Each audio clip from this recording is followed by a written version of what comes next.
such a wild statement to say. It says Notre Dame's 2026 schedule is crazy tough. No, it ain't. And you know what, y'all? I'm going to talk about the USC stuff here in a second because there's more reports that came out about that. We'll get to that a little bit later, though. Let's get to the schedule because the schedule is not scheduling and it ain't good. Now, we know they no longer doing, obviously, the USC rivalry currently as it is. They said to try to redo that in 2030. 5 years from now, basically.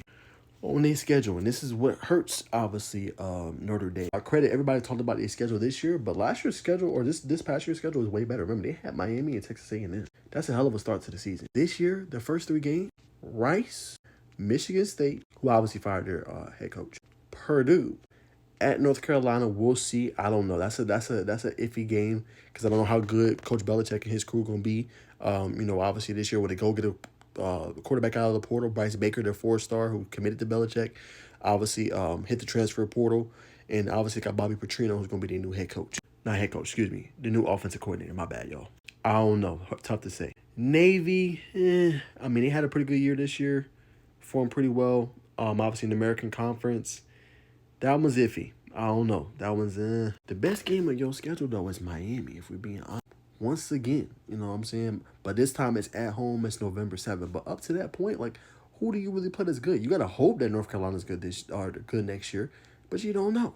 Boston College won 2 games this past year. Don't know. You know what I'm saying? Probably not. Right? They're going to have to get a lot of pieces in. 2-10. SMU is a tough matchup. They got Kevin Jennings, who obviously talked about he's coming back for another year. Rhett Lashley is obviously doing a good job down there. That one is also kind of like, because I don't know how good SMU going to be. At Syracuse. Syracuse won 3 games this year. Obviously got some talent coming in, but that is not a high caliber, marquee caliber type of a game. Stanford's in a full rebuild. Obviously just hired a new coach. I think, with obviously Andrew Luck being obviously, the new GM. Frank Wright filled in for obviously the interim during that time being. And then at BYU. So really your best games, if we're being 1,000% honest, BYU, Miami. SMU, iffy. North Carolina, and we don't know, in Navy. And again, this ain't no schedule that's going to make it look good. Like, SOS, strength of record, this ain't that type of schedule. So once again, they should easily get double-digit wins. At most, they should have maybe 1 loss on the schedule. But other than that, like, who is Notre Dame playing? How is this schedule even tough? This schedule ain't tough at all, y'all. Let's keep it 1,000. You know what I'm saying? This schedule ain't tough at all. They need better matchups on their schedule. That's why I like schedule an SEC school again. You know what I'm saying?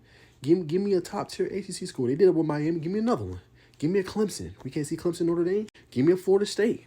Again, they didn't have good seasons this year, but we know for the most part those are the brands of the ACC. I give you credit because you got BYU, who's been at the top of the Big 12 conference the last few years, along with obviously Arizona State, Texas State, obviously turning it around. But other than that, who scared you on the schedule besides Miami, maybe BYU?